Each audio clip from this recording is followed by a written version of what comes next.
Listen, I get it. I went to school.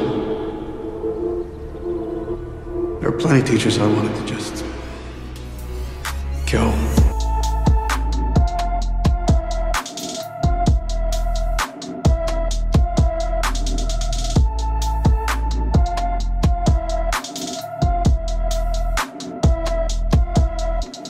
But it turns out Turner just wanted to chat with Ashley. The purpose of the conversation was that he only wants his privacy and that he didn't want to be bothered by anyone. With Ashley hearing Turner on what he had to say, she told the boys that they should just drop their spying games on him because he was getting very dangerous. Like the good friends they are, Kale and Ronnie continued their investigation without Ashley. They were determined to find out what Turner was hiding in his garage. The main reason why they went back to his garage was to find Ronnie's phone. Ronnie dropped his phone inside Turner's car. From this point on, this is when the film gets very suspenseful. This was the last opportunity to see if Turner was responsible for all the murders that were happening. Ronnie's mission was to get his phone back and to find a bag that contained a body. While this was happening, Ronnie was afraid and scared, but Kale was reassuring him that he was going to be fine and to stay calm. Ronnie was able to find a bag that contained a lot of blood. Before Ronnie could get a good look at the bag, the garage door started to close and Ronnie started to freak out. It seemed like Turner found Ronnie and that he was chasing him throughout his house. The main reason why Kale couldn't go with Ronnie was because of the device that was attached to his ankle. If he left this designated area, then the alarm on the device was going to make a sound and the cops were immediately going to come arrest him. But since his friend was in trouble, he had to do what he had to do to save his friend. With a bat on his hand, he immediately went to Turner's house to save Ronnie. The cops were nearby because not even 5 minutes later, the cops came in to take Kale. They saw him trespassing Turner's house. Kale tried to explain to the police that his friend has been kidnapped by Turner. Obviously, Turner denied that Kale's friend was in the house. When he mentioned that there was a body in the bag hidden in the garage, the cops knew that they needed to check Turner's house as soon as possible. Even a kid wouldn't go that far and make a claim like that. And so the cops did search Turner's house and they did found a body on the blue bag, just like Kale said. It wasn't a human body though. It was a deer that Turner hid the other day. He said he was going to bury it as soon as he could, but it's been one hell of a week, he said. With all of this happening, there was still one question lingering in Kale's mind. Where was his friend Ronnie? Things didn't get any easier for Kale because his parole officer showed up and she said that he just committed his second violation and that he has court at 9 a.m. tomorrow morning. After the probation officer left, his mom told him that she was going to go to Turner's house to make sure not to press charges on Kale for trespassing his house. Kale and his mom had a huge fight before she went to Turner's house. The mom was somewhat losing her patience with her son, and so she left the house as soon as possible, so things wouldn't have gotten worse between them. The mother was trying to keep her only son from going to jail, and so she thought she was doing the right thing.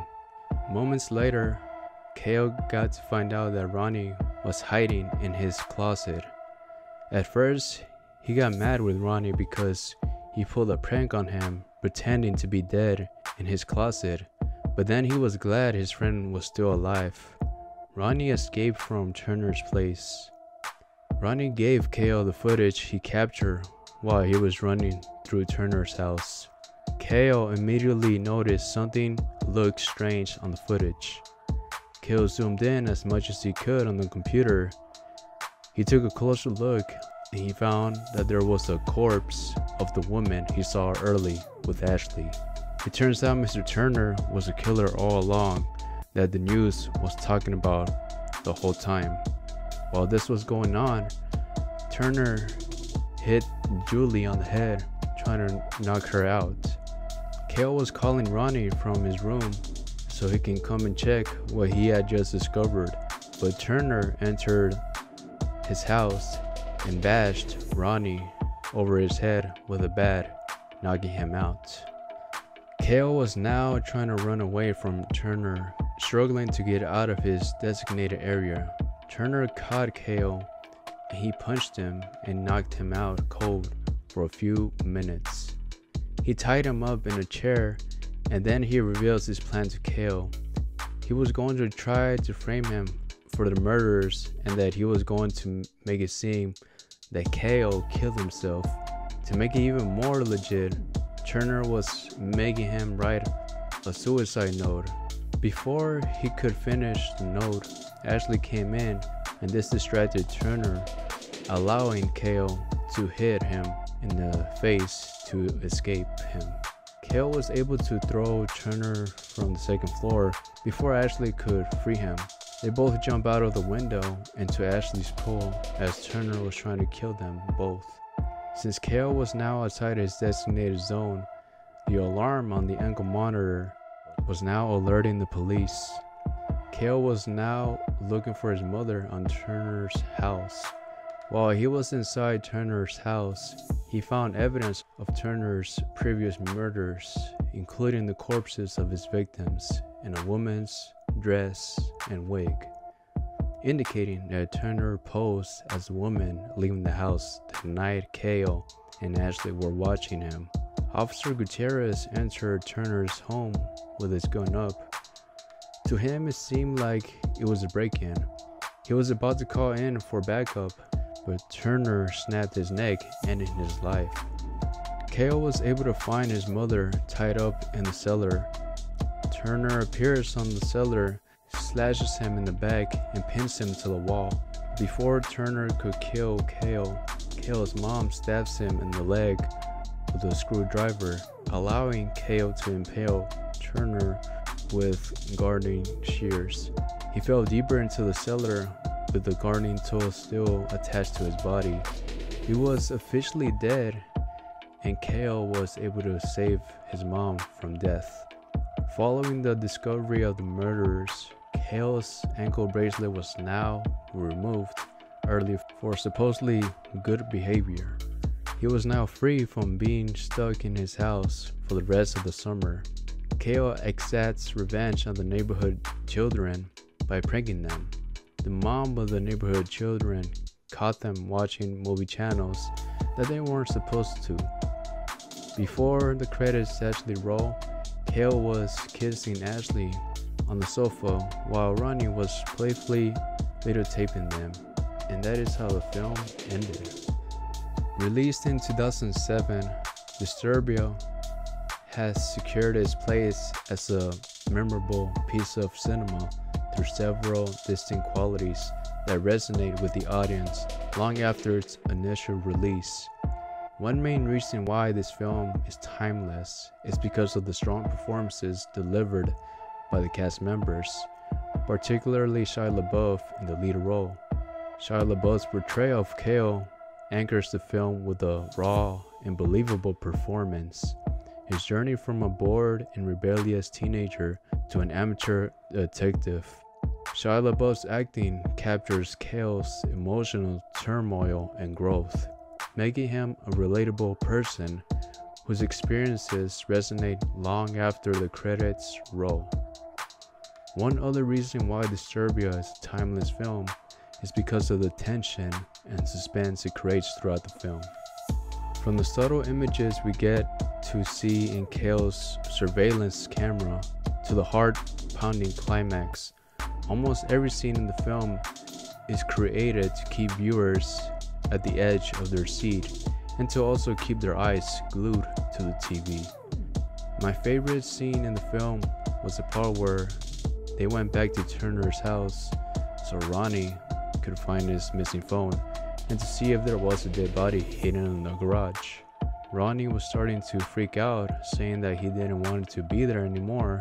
Meanwhile, Kale was telling him to stay calm, including the part where the audience finds out about the dead body hidden behind the walls of Turner's house. This revealed that Turner was the killer all along. The pacing and the strategic cinematography created an atmosphere that leaves an everlasting impression to the audience. And the final reason why I believe Disturbia is a timeless film is because of the effective use of technology in modern setting. Back in 2007, YouTube was still a brand new platform where anyone could have posted anything on YouTube. The camera and computer that Kale uses to spy on the killer, say if the movie was released in the year 2024, you probably would have seen Kale posting TikToks and YouTube shorts about what was going on in his neighborhood. To be honest, if the movie took place today, maybe the movie might not have been as effective as it was back then. In conclusion, Disturbia remains a timeless film due to its strong performances, its masterful tension building, and its effective use of technology. All of these elements come together to create a good story that keeps the audience entertained.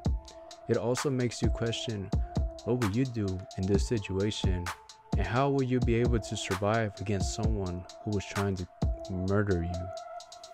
As I revisit this movie, it's very clear to me why I really enjoy the hell out of this movie. It's a must-see film if you're throwing a friendly gathering with your friends.